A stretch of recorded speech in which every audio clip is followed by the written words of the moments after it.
All right, don't mind the flip-flops. This is my 2015 Yamaha Bolt, and I've had a lot of compliments. Thank you all for appreciating my bike and the build that I've had.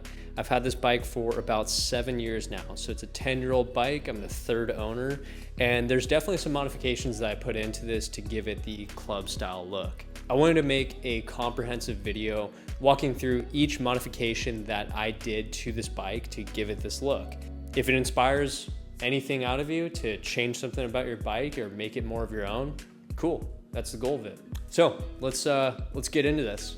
So what we're looking at here is a full-blown Vance & Hines setup with the intake, with the pipes. Unfortunately, these pipes are discontinued to my understanding. These are the staggered black pipes, obviously, that were done by a previous owner to me. Now, one thing you always want to do when you pair up these two with more air and a less restrictive exhaust is you want to get a tune on this. So under the seat, I'm not going to take that off, but I have a power commander. I know people do the Ivan's tune. I don't know if this has been tuned like that or anything similar. All I do know is that the person who did this before me did it very proper. The pipes are blued very perfectly, so it's telling me that it's a good air to fuel mixture, and it runs pretty rich, which I would rather have it running rich than lean. Definitely appreciate that from the first owner. That's huge. If we were to call this something specific, I would call this a relatively stage one kit, if you will, where you're maybe getting a 10% increase in horsepower and torque, somewhere in that ballpark. You know, if anyone wants to correct me, cool, but that's the extent of the performance mods that I've done to this bike so far. So I'm not even gonna talk about the bag here or anything. That obviously doesn't come OEM. What you do have to do on these bikes, unfortunately, is that it doesn't come with any sort of secondary passenger seating. So this is OEM from Yamaha. I was able to get this, which is great. The Sissy bar setup. There's a lot of different knockoff brands out there. I would say if you can get an OEM one, that's probably the best option you can get. Ironically, I don't have the OEM one. This is an aftermarket one from I don't know which company, some probably eBay brand. But my brother got it for me as a gift in the past, and this thing's been really cool. You can have luggage racks attached to this and get more storage and function out of your bike. I like the look of this. Some people get the Sissy bars where it goes 10 feet in the air, makes a perfect triangle. I'm totally cool with this. This is another thing that's outside of OEM and what comes spec, if you will. Oh, and by the way, if you get this, make sure to get the passenger pegs. This bike comes as kind of like a solo day tripper bike, if you will. So it's not really something that comes packaged out as, hey, here's everything you need to get a secondary passenger on this. So just make sure you get all the small things and you'll be good to go for taking people on the back. Now, you might have noticed, for all my keen Bolt people out there, that the seating position of this, the controls are not mid controls anymore. They're actually more forward controls. This modification, the unfortunate part is that, to my understanding, there's no more kits available through Motorcycle Dress Up. For all my Yamaha Bolt people, Motorcycle Dress Up was a specific company that had all the modifications you'd want for a Yamaha Bolt. It was a pretty cool place, and I don't know what happened to the owner, but shoot, I mean, that'd be a very cool business to take over. Anyways, the point is that this bike stock comes with mid controls. Now, probably shouldn't have worn flip-flops for this, but the kit that I have kicks this forward 6 inches.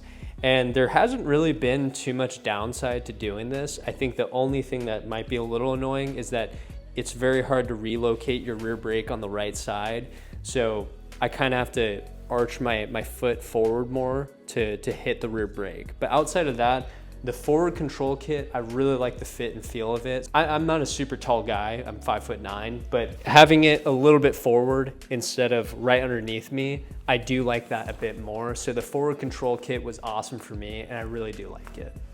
Okay, now a key component of getting the club style look, if you will, is having a big fairing, the Jack Steller fairing, if you will. Now, this fairing on this bike was actually by a company called Face Tim. I'll put a link in the description below, but this is an Amazon brand retrofitted setup, if you will, because there's not a lot of options out there with the Yamaha Bolt, unfortunately.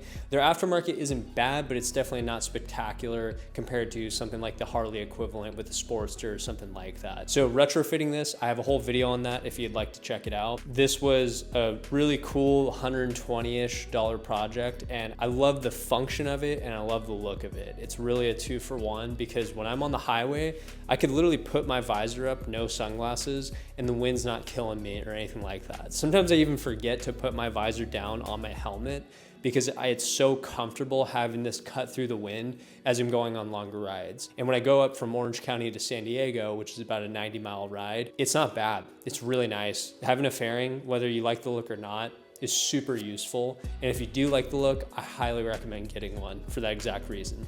It wouldn't be a club style bike without some T-bars, right? So these are my 8-inch Zombie Performance T-bars, and I absolutely love these. These are hard mounted to my triple tree, meaning I ripped out the rubber grommets and put in some spacers to make it just fully bolted onto the triple tree setup, and I love it. It's very comfortable. The 8-inch height is really nice. I would not recommend going above that, honestly. And for all my Harley folks out there, Harley has a whole triple tree that sits so much lower on their bike. So you might hear of T-bar setups where it's 15 inches long, like my brother has on his Sportster. And that's very different from this bike, is my point. So 8-inch may sound very short, but if you look at it, it's actually a very good seating position when I'm riding long distances, and I don't get that tired out from it. So I definitely want to give a shout out to Zombie Performance. That guy's a master of his craft, and this thing came out perfect. I loved how the black powder coating looked. It looked really clean. There was no fitment issues. He really knows what he's doing over there. I don't know your name, but I'm definitely gonna give you a shout out in the comments. The other thing you might notice, this is not for watching YouTube while I ride. This is a CarPlay CarPlay unit that I have on my bike. This actually replaced my quad lock mount. And if you guys wanna check them out, I have a whole video giving a review on this. Now, this company reached out, gave me this setup just to see it. And I honestly thought it'd be a little bit of a gimmick, but it's been so useful when I just go and ride and want to see the flow of traffic and if there's any hard stops coming up on me. It's really nice to have for cruisers and especially adventure bikes. I would definitely recommend checking them out, because also the other nice part about this is it's blocked by my fairing, and with a T-bar setup, it works perfect. I mean, it's a very nice thing to have. So yeah, go ahead and check that out and let me know what you guys think. Outside of maybe some tires, Michelin tires to help get rid of that death wobble that you get with the Yamaha Bolt, that's pretty much everything I have done to this bike. And there's a lot of ways you can configure this bike, which is cool. That's something I really do like about the Yamaha Bolt. This suits my lifestyle for me riding on the freeway, pretty good amount in general, and just around town or if I'm going down PCH, it's awesome. I really don't see anything else that I really need to do this thing other than just ride it and enjoy it. If you guys have any comments, questions, or anything you'd like to just share feedback on with the build that I have, I'm totally open to it. One of the things I do want to handle are getting better shocks, getting taller shocks and having that be a little bit more cushiony when I ride, especially if I have my fiance on the back. That's probably the next thing on the list, is just getting some more shocks. But I really do enjoy this bike. If you guys have any questions, or if you want to check out more content on the Yamaha Bolt, I have a whole review and other videos of me riding it, getting more footage on that. Thank you for watching this video, and I will catch you on the next one.